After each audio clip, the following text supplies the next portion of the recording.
Praise the Lord. We are back finally to do Love and Happiness. I'm Bishop Vandy Colter. This is the beautiful Pastor Barbara Colter. We are excited. We've missed you, Facebook. At least I've missed you. You missed them? Yes, we missed you.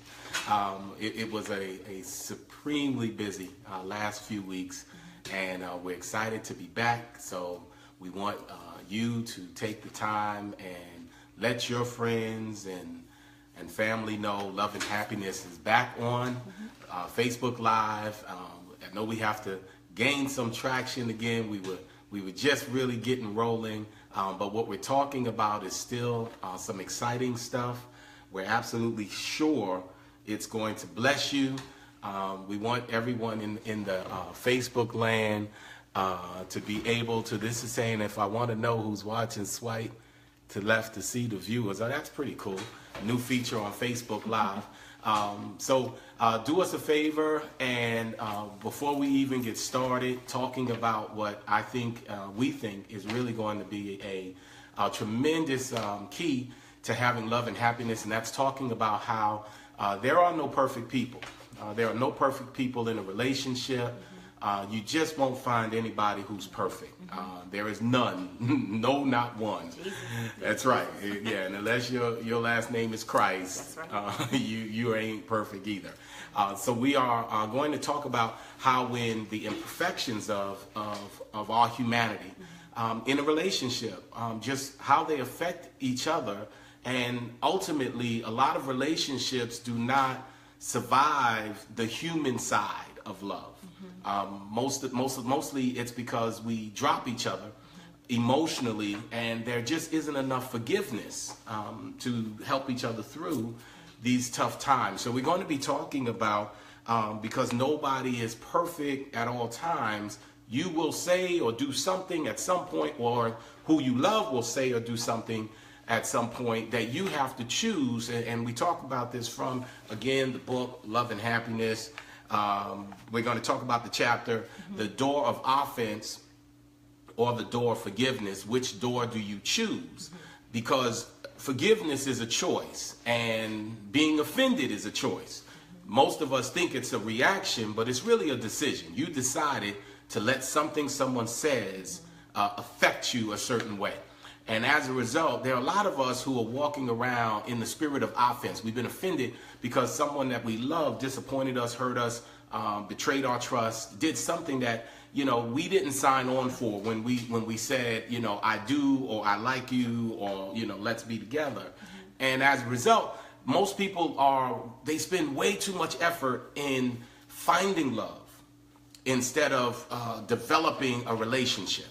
You can search for love in all the wrong places, we know, but it doesn't mean that you're going to be able to develop a relationship. So most people spend so much time trying to find out what they agree on, what we have in common, and how much we get along, and all the good things that make us warm and fuzzy. And we spend so little time thinking about what happens when the person I love really hurts me.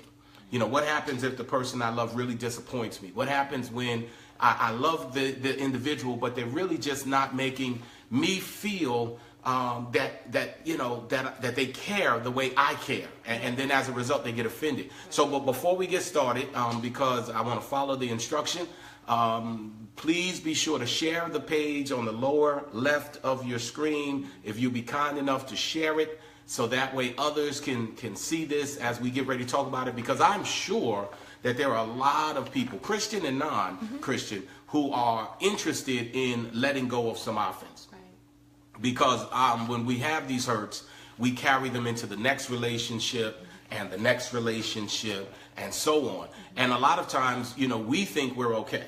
Folk be walking around, I'm good, I'm fine, I'm all right. And no, you're not, because of some hurt. And the worst thing in the relationship is when you let the offense, somebody does something, because in the book, the Love and Happiness, in the book, what I write about in the chapter about forgiveness is that, a lot of times the door that we walk through, in terms of, in your mind's eye, just imagine a door. You have a door of offense and a door of forgiveness. Now, the door of offense absolutely is going to lead you to unforgiveness. Because you're offended, so there's no forgiveness offered. You're angry, you're hurt, you're mad. And so what a wonderful time if you're not hurt, or if you are in a relationship, for you to start to decide early on, you know what? The humanity of the other person on some day or some hour is going to offend me. They're going to do something to hurt me. They're going to do something to disappoint me. They're going to do something on some rainy or sunny day to just irk me with all get out. Right. So one of the things we talk about in the book is predetermine, decide in advance. This is a great opportunity for those of you who really want to have love and happiness, not just a relationship. To decide early on that you're going to forgive. To just, you know what, I'm already going to, Christ has forgiveness already waiting for us. He doesn't have to forgive you anew. The forgiveness, it's already been done. Before the foundations of the world, you and I were already forgiven. The forgiveness of God is already waiting for us. So in a relationship, while we cannot forgive like God, because it's not that God forgets, he chooses not to bring it up. Right. We cannot forgive on his level, just like we cannot love like God. We have limitations. If Christians could love like God, there would be no divorce in Christian marriages. Okay, so the fact is, at best, we can try to simulate God's love. So pre-deciding or predetermining, you know what, I'm going to forgive my mate. My mate is already, just knowing they're going to say something to tick me off is so important on the front end, because imagine all the time people spend in talking about how wonderful life is going to be together, talking about how ooh, you make me feel this way, and ooh, you make me feel so good, and ooh, I love you, and ooh. But then when they say something that pisses you off, a lot of times that stuff goes right out the window. That's just real talk. And all of a sudden now you can only think about the one thing that you don't like that they did, and you forget about all the other things that they did wonderful. And that one thing, I have a saying that the way you could tell if somebody is saved is you paint a wall. Just paint your whole house. And a Christian can walk in, and instead of them seeing the beautiful paint you did in your house, walking in and go, oh, I love the color, I love what you did with the place, a Christian will walk in and say, oh, you missed the spot. They know how to find the one flaw. I wish I had a witness. They know how to find they know how to find the one flaw in something. So imagine when you've done a lot of things right with someone, or you yourself are looking at someone who did a lot of things right, and they end up doing one thing wrong. And it is true, a little leaven can leaven the whole loaf. So we're going to start the conversation. We're going to talk about some cool stuff. There was a business meeting we went to, and there was some wisdom that was shared about how important it is to pursue certain endeavors when you don't need them. Right. To go after the things that you desire before the need, because the need creates a desperation. So likewise in love and happiness, if you can pursue learning how to create a table of forgiveness that your loved one will be able to sit at, that you can actually offer them forgiveness before they hurt your feelings or hurt your heart. That's important. What do you think, Pastor Barbara? You're absolutely right. You're absolutely right. Bishop, you said a mouthful. But for me, everyone has a deal breaker in the relationship. Everyone's deal breaker is different in the relationship. But for me, my deal breaker in the relationship, for me, because I know who I am. Right. I know who God made me. I've always testified that I am God's favorite daughter. Any favorite daughters out there, I know I am. And I know what the Bible tells me. He says in Psalms, I am fearfully and wonderfully made. So for me, everyone's deal breaker is different. Yeah. And in the book, we talk about you have to know what that is going in. But the reality is, you can know what your deal breaker is, and then you find somebody you love, and you can all of a sudden change your mind about what you used to think was a deal breaker. Right.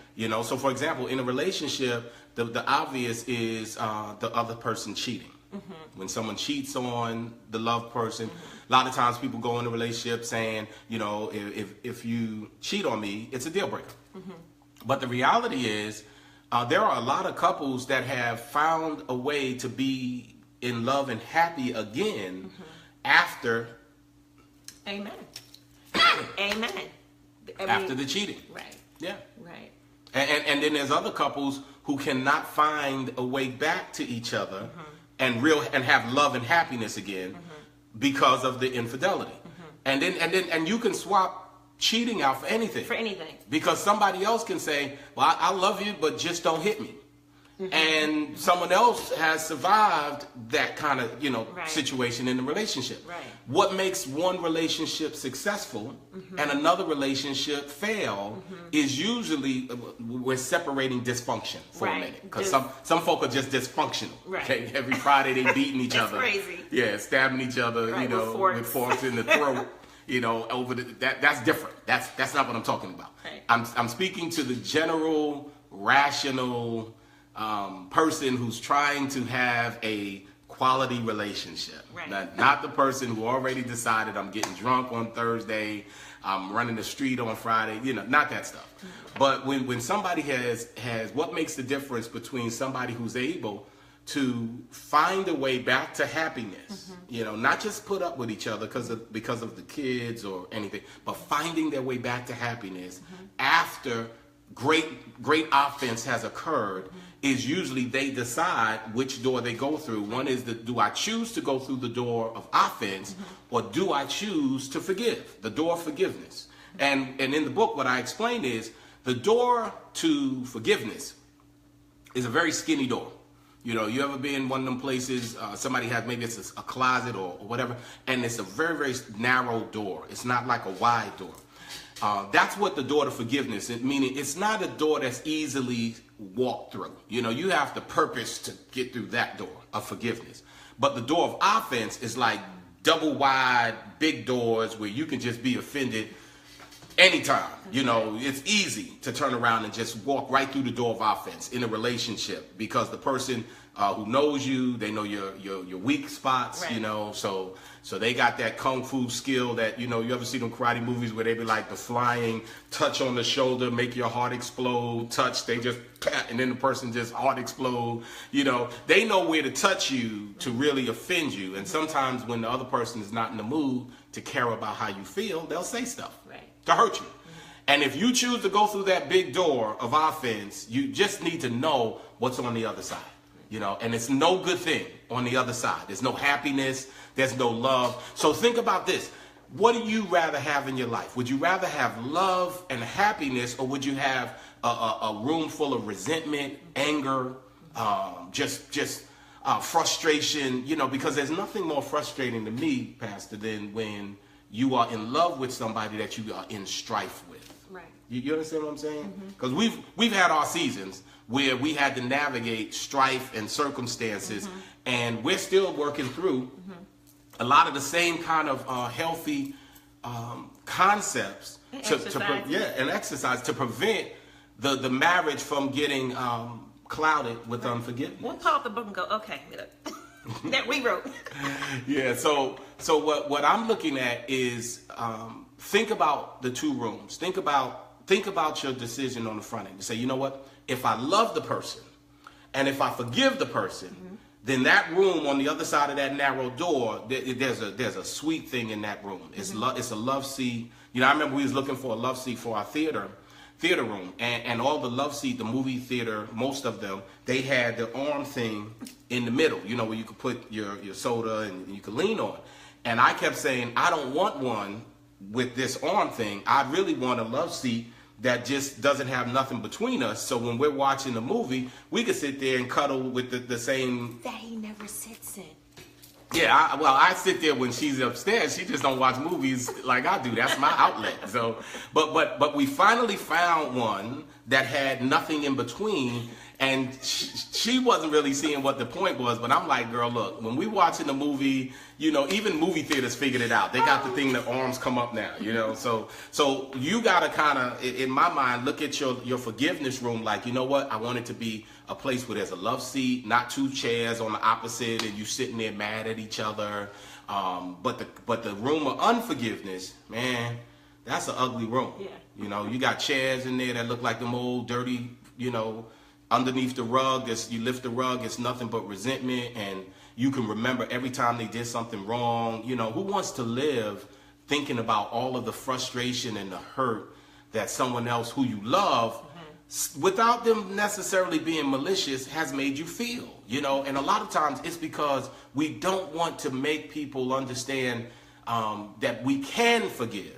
We retreat through the big wide doors of offense, and then we lift the rug up and say, see, look, there's the stuff from 2008. Remember when you did this? And there's the stuff from 2012, and that's why you never. And it just becomes a very, very ugly, dreary room that you'll never find happiness in. And yet that is the easier door people go through. So why, you know, why would people choose to go through the door of offense when it is you'll never find happiness there, you know? It's like it's a self-fulfilling prophecy of pain, you know, where if you offer the other person forgiveness, you know, everything becomes real wonderful, everything becomes, you know, awesome in that whole context. What do you think? I think you're right. I mean, because I could just go on and on and on. Bishop, you know? Because you said in your book, which I find true, in order to have a shot, one of the keys is define true love and happiness is forgiveness. I think that's so right. People think, you know, otherwise. They think that, you know, it's in the different other areas, you know.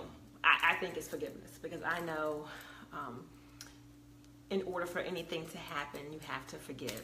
I mean, Christ, he said it best, Father, forgive them, for they know not what they do. You have to be able to have forgiveness, right, to make anything work, right, to make the relationship work. It doesn't matter if it's in your relationship with your spouse, right, or it could be a parent, it could be friendship. Because if you walk around with a hard heart, how can you expect the Lord to forgive you for your stuff if you're not willing to forgive other people? There's so many people in church Christians with a hard heart, the spirit of unforgiveness. How can you expect Christ to forgive you for your stuff? And you just, you know, and we dismiss it. And you dismiss it. We act like it's okay because it's us. Right. You justify that, you know, you justify holding on to bitterness for years and years and years, thinking that you are okay in church. Right. And this is wrong. Meanwhile, you're unable to be truly happy. Yeah. You know?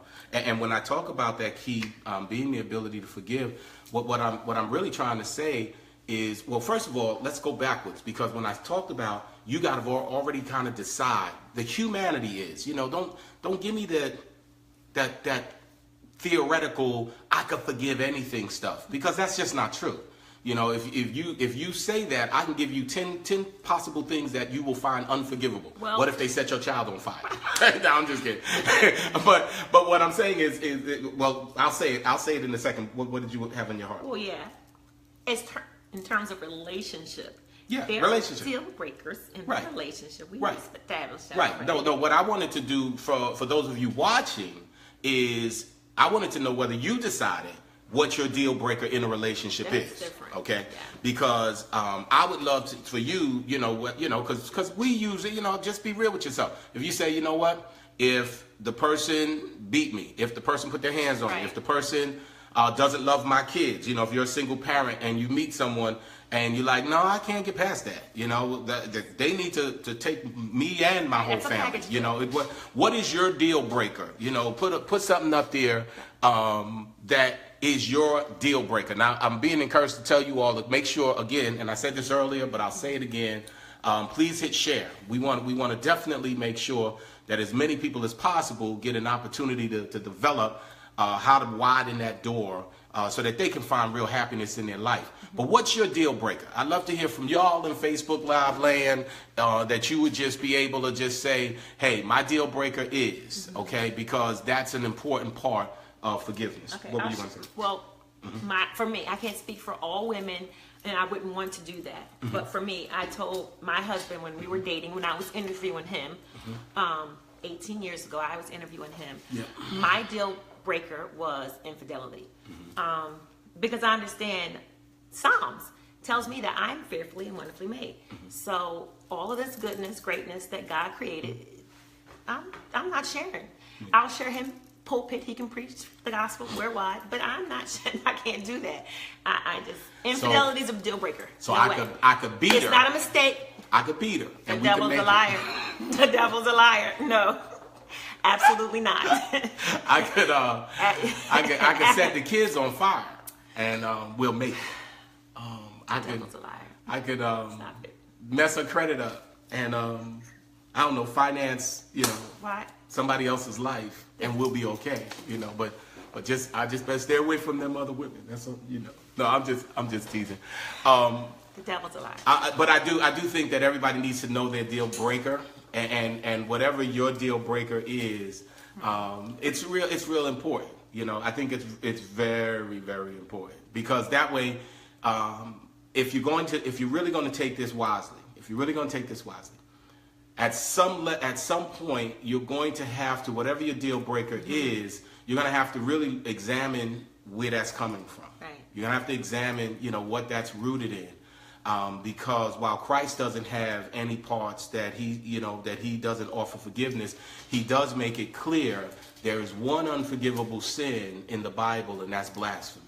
So even God has a line that he says that you go past this line, I'd have no forgiveness for you. I can forgive everything else that you do in the world, but what I cannot forgive is the sin of unbelief. So knowing what your line is helps you protect the relationship. Because if you know what the line is, it helps you. Now think about it.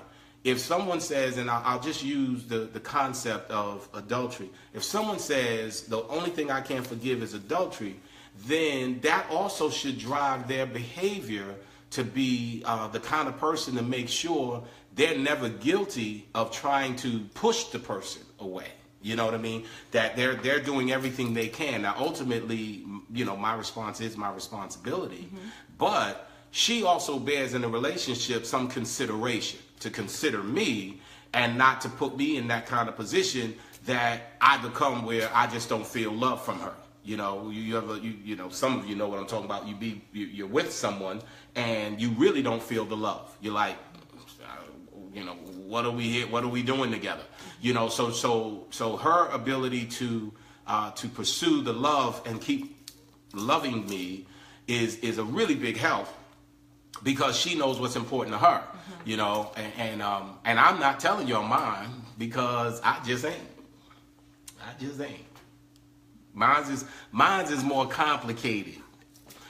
As the Baptist preachers say, we ain't got enough time. I wish I had time. I know that is. We ain't. You all would have to overwhelm me with what's your, because mine's is a little more broad in perspective. I know what it is. Yeah, she knows, because I already done told her. But Facebook land, I don't want to, continue to tarnish. Keep me in your. That's all I'm saying. Keep me in prayer. Yeah. Those who know the word of prayer, pray much. Keep praying for the woman. So it's rooted in me for not being. Oh, I like that. As long as you being disrespected.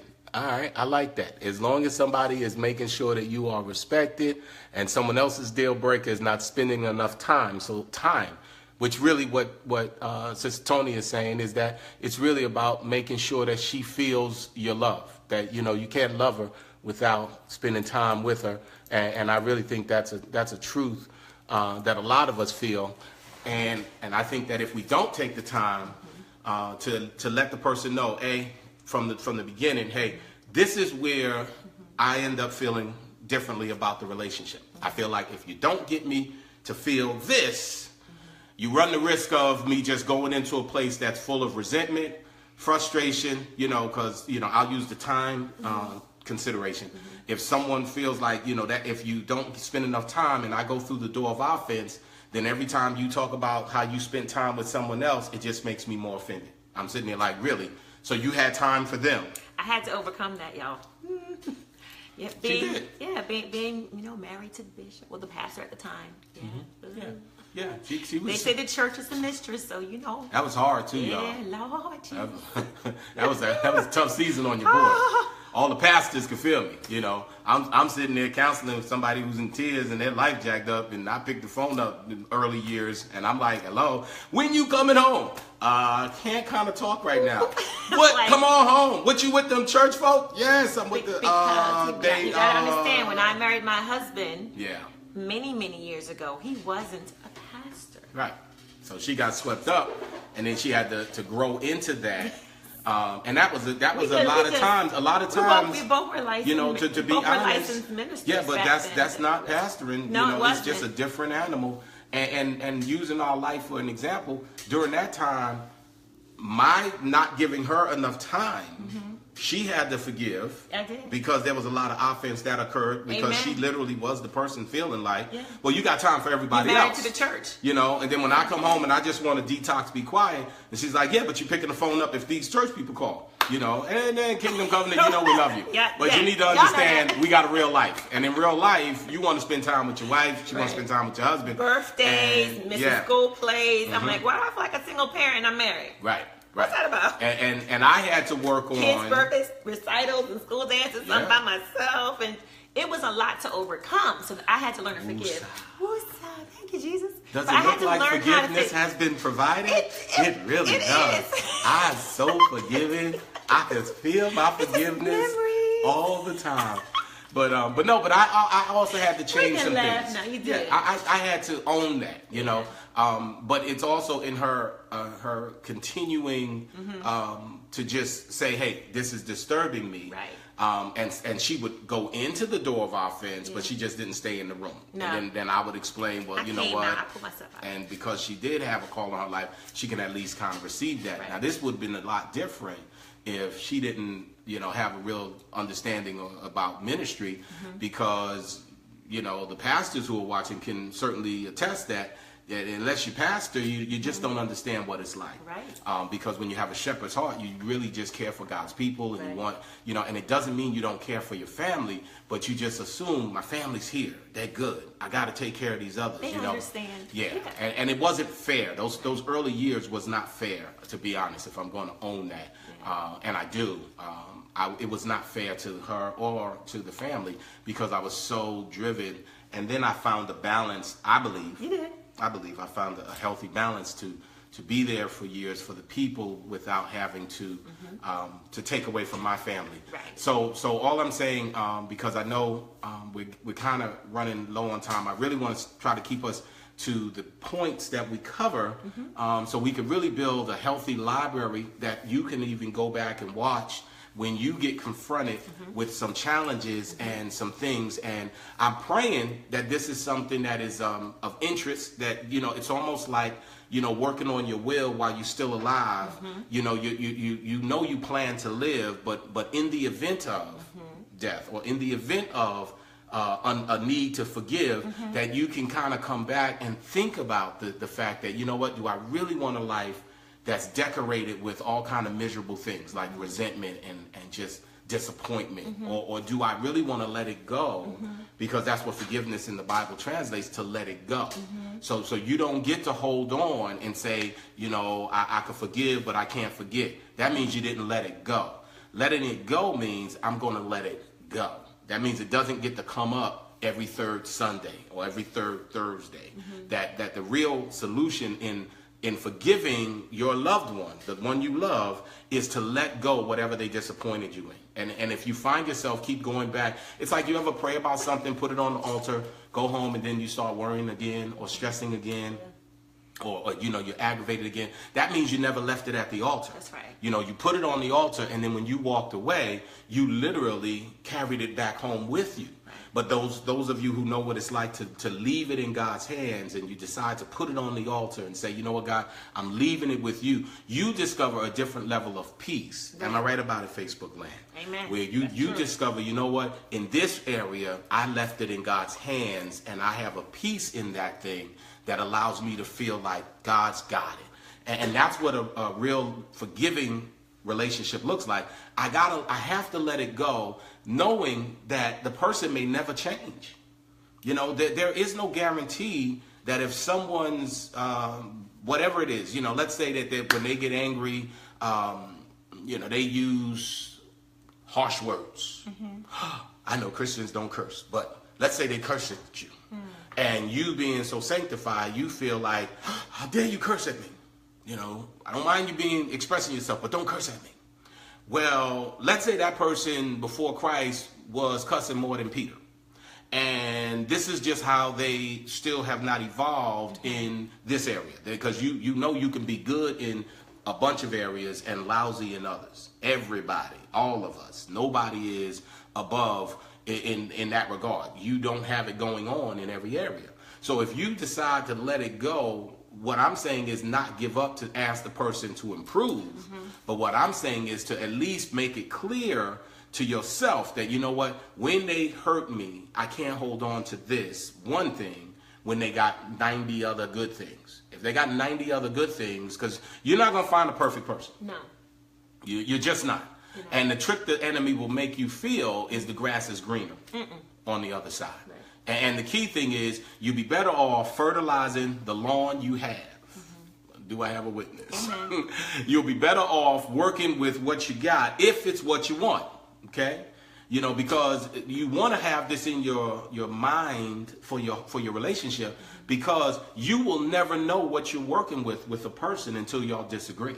That's true. So you need to be you don't go by the honeymoon stage. Don't go by, we seem to get along on everything.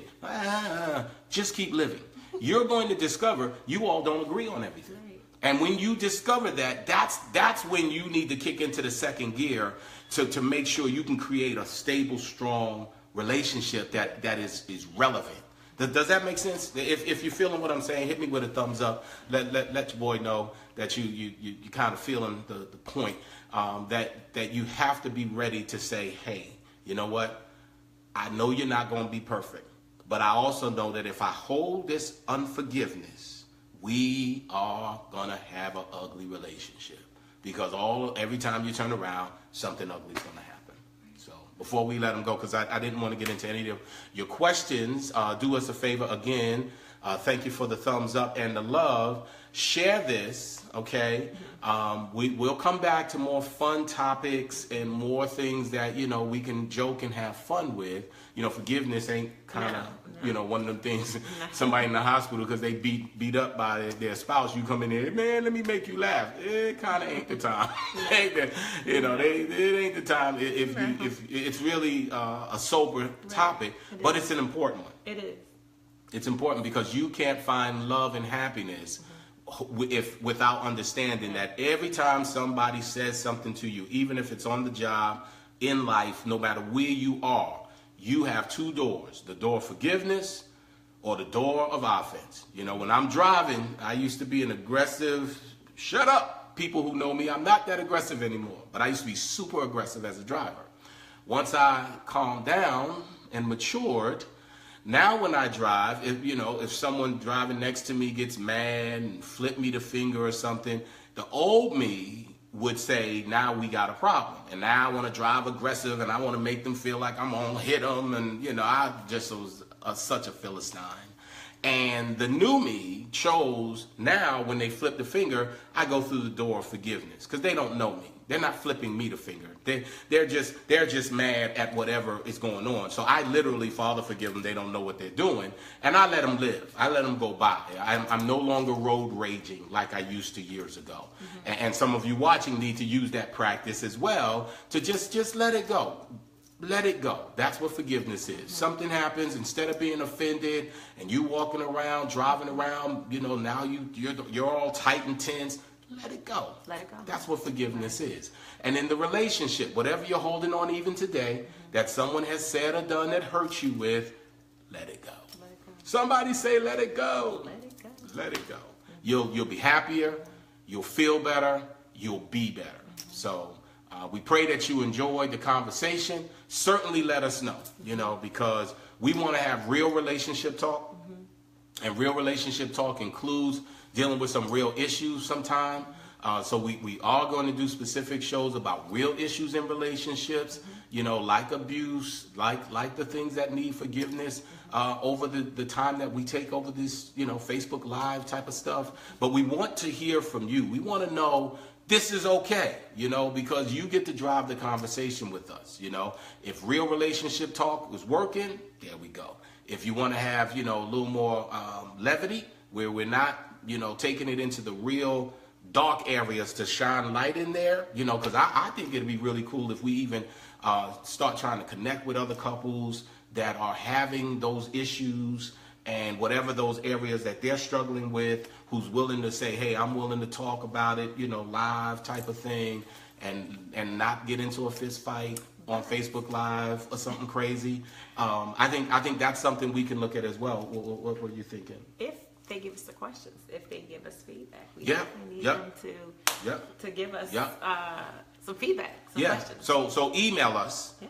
You can please email us what you want to hear us talk about, and questions. And the email address is questions with an S, questions at Love and Happiness, all spelled out, the AND, loveandhappiness.tv. So please do that.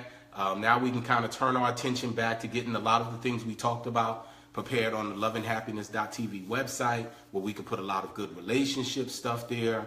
The events that we're looking at, we want to do in the fall, a nice love and happiness retreat. All that good stuff. We can start now, finally, I think we can start putting our attention to that, so that way, prayerfully by June, say by mid-June, we should be able to give you a date, so that those of you who want to plan, it'll be late October, but to come down to the Orlando area, it'd be a good time to get into the beautiful Florida weather. So we love you, and we look forward to sharing with you next Saturday at 11. But we absolutely would love for your questions. Yes. Yeah, because that helps us know this is what people need. When I was on the radio in New York, if someone made one request, that represented a whole demographic of people that wanted to hear a certain song. So if you give us one question, trust and believe you are not by yourself in that particular matter. So we want to share, we want to talk, and have fun with you. And even if you're interested in being part of this whole dialogue, you can email us and let us know that, and then we'll get in touch and hear a little bit more about you. Love to do that. Love to open it up. Love to have some live interaction and dialogue, and it'd be a lot of fun. So we pray that you were blessed, and we look forward to seeing you next Saturday. Anything you want to share, Pastor Barbara? That's it. You said it all. Said it all? Yeah. All right. All hearts and minds clear? We're dismissing. We love you. God bless you.